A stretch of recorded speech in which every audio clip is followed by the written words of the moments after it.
Hello, mga mahals! So, mga mahals, paalis na kami ni TC ngayon. Pupunta tayo sa McDo para i-order na yung mga food para sa charity na gaganapin tomorrow. Tapos, nadaanan din namin yung nag-sponsor ng, ng Ensaymada, mga mahal.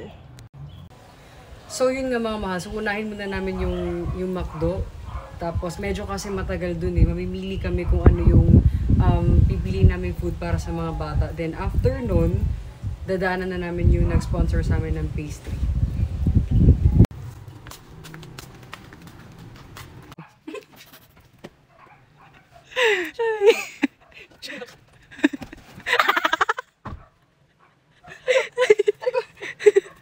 Let's go!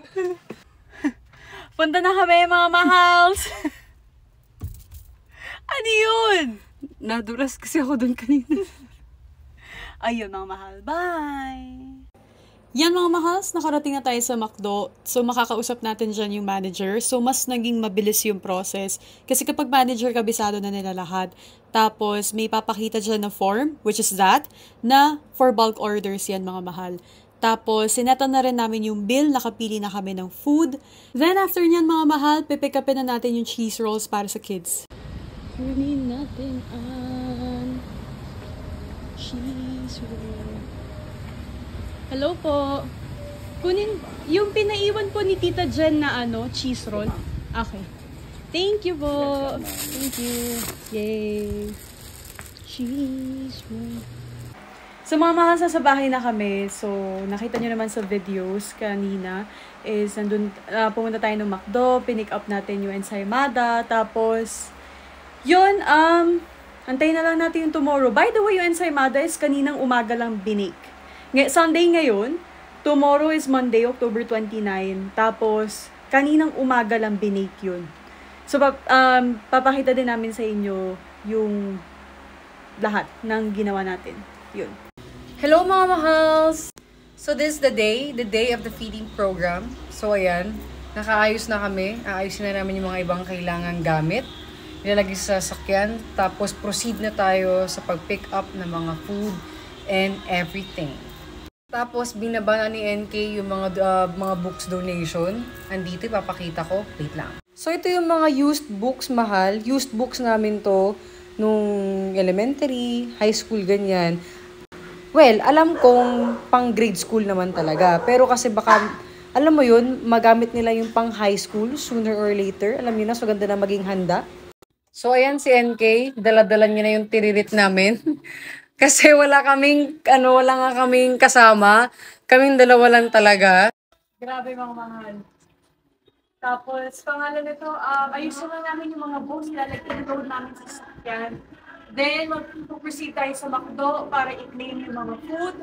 Tapos, pupunta na tayo sa school para sa feeding program. Waiting na lang kami.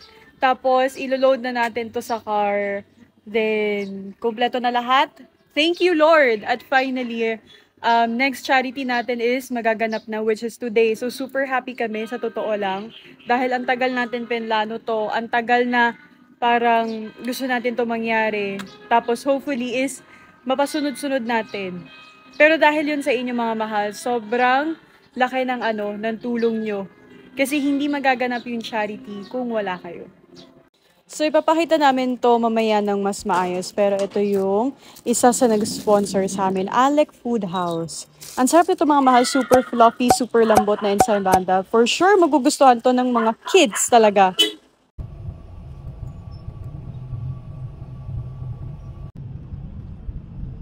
So ayun mga mahals, dito tayo sa may McDo na. Hinaantay natin sa NK. Kinuha niya yung food. Open natin. Ayan. Diyan, banda. Kinukuha niya yung food. Kasi naka-hazard lang ako eh. Ayoko na mag-parking dun sa loob kasi medyo mahihirapan na catch. So yun, antayin na lang natin siya. Then proceed na tayo dun sa school.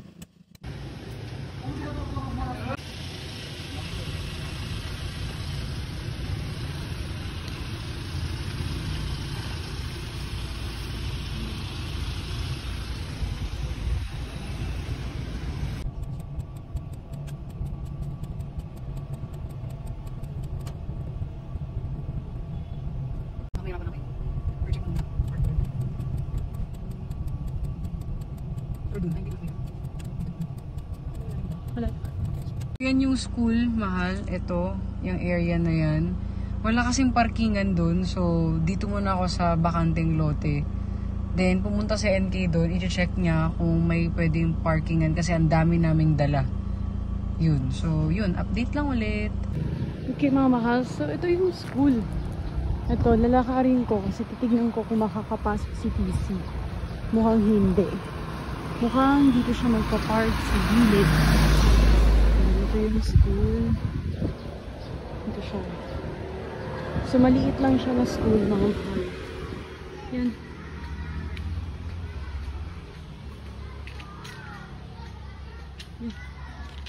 Yan yung school. Diba? Dito sa part na to mga mahals, nagpatulong yung principal sa ibang kids para buhatin yung mga books. Then, tinawag niya na kagad yung mga students para isettle down na sila doon sa library nila. Yan yung munting library/computer room nila. Then, dito naman sa part na to, ina-explain lang namin kung ano yung balay, agenda ng balay, and yung sa mga upcoming na charity programs pa sa school nila. Tapos, pinapakilala lang din ng mga teachers, yung mga students, isa-isa, para mas makilala din namin sila ng thorough pa.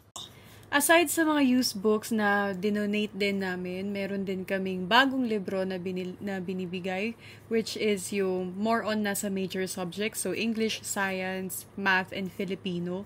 Ayan, ina-explain lang ni TC. Yung book na yan is K-12 na, so which is good. Inabot na namin sa principal for photocopy na yan. Then, pina-line up na namin sila para makakain na sila mga mahal. Kasi may mga fries sila eh. Gusto namin crispy pa din nilang makakain yun. Ayan. So, si TC yung nagbibigay sa mga food. Tapos, tumutulong din yung teachers. Maya-maya, tutulong din yung principal. Kasi yung isang teacher naman is isi-settle down niya yung mga kids. So, dahil grade 1 yan mga mahal, kinakailangan pa rin nila ng assistance sa pagkain. Mas lalo na yung iba, hindi pa sanay kumain nang wala yung parents nila. Dito sa part na to mga mahals, hindi lang halata, pero super excited na yung mga kids kumain. Nahihiya kasi sila sa amin. And at the same time mga mahals is hindi nila kami masyado maintindihan kasi Tagalog. So, Ilocano kasi sila mga mahal. So, yung iba dyan talaga is hindi nakakaintindi ng Tagalog. Though nakakapag-speak sila ng English kasi yung prayer nila is English and the way nila kami i-address is English. Ang nakakalungkot dyan mga mahals is habang kumakain sila, nagkukwento yung principal about sa may mga malnourished, mga ganyan. So, may bata dyan na babae na super hinang kumain. Meron din naman yung batang lalaki dyan na malakas kumain. So, napagko-compare sila mga mahal. So, sa part na to mga mahal, namimigay na kami ng mga loot bags. Tapos na silang kumain dyan. Pero hindi pa nagtatapos dyan yung pagkakain nila. Kasi dyan ay binibigay yung mga dessert. Dyan yung papasok kay Alec Food House na cheese roll yung pinamimigay namin. So, ayan mga mahals. After ng distribution ng mga loot bags, lumabas na kami dyan sa court nila or parang mini gymnasium nila for picture taking. And May konting pa-thank you ang mga students para sa inyo, mga mahals.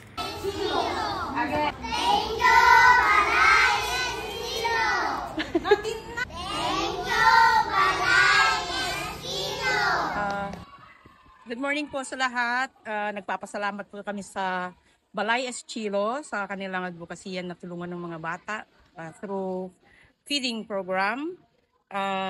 Especially po sa kina moms na nag-conceptualize ng activity na ito, advocacy na ito. Maraming salamat po. God bless.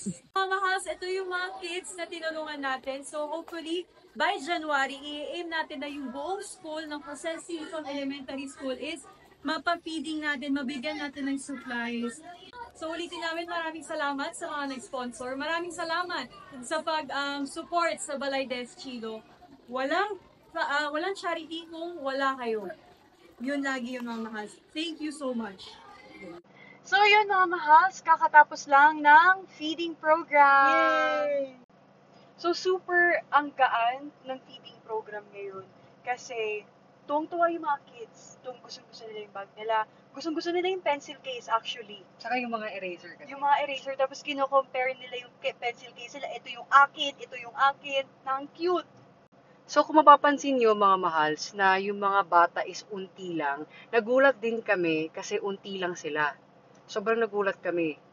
Kasi yun pala, 'di ba, nabagyuhan dito sa Ilocos, bumagyo si Bagyong Christina. Hindi naman super nasalanta yung school, pero ang malungkot doon, kwento ng principal is may mga students sa grade 1 na nasalanta yung mismong bahay nila. And gawa din ng dahil umulan, dahil bumagyo, nagkasakit yung mga bata. So ang daming absent. Kung naalala niyo noon yung unang feeding program namin sa same school, diniscuss namin yung sinabi namin na may mga wasted na mga bata. So, sila yung mga napuruhan. So, naulanan, tapos nagkasakit. So, ngayon, hindi sila naka-join sa feeding program. Pero huwag kayong mag-alala, kasi yung mga food na naka, tawag dito, yung mga food na para sa kanila is i-deliver nung janitor ata nila, at saka yung mga loot bags nila, or yung basta yung para sa kanila i-deliver, kasi malapit lang sa area, dito sa school yung mismong bahay nila. So, yun yung mga kids. Ayan, sinundo na sila ng parents niya. Yun yung loot bag ng balay, o, diba? Super cute. Ininom pa ng bata yung McDo. Kulang yung mga kids, which is sobrang unexpected. Pero sobrang bait ng mga teachers dahil nearby lang naman mga nakatira yung mga students dito. So, sila na ang Bye-bye! sila na ang nagsabi na na i-deliver nila.